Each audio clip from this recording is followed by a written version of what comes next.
上一次咧就講到老人家同姐姐嘅相處問題，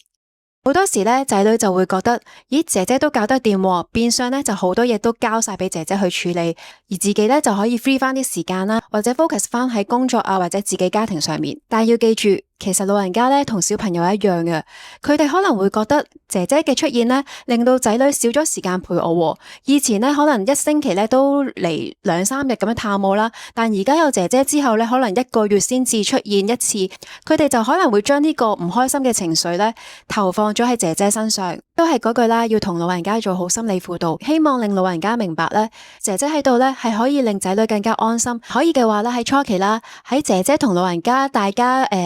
仲係適應緊嘅階段嘅時候呢，仔女可以係參與度多啲啦，可能可以多關心老人家啦，俾佢哋有個安心嘅感覺，而唔會覺得係有因為姐姐而出現咗失落感咯。希望呢啲少少嘅分享可以幫到你啦。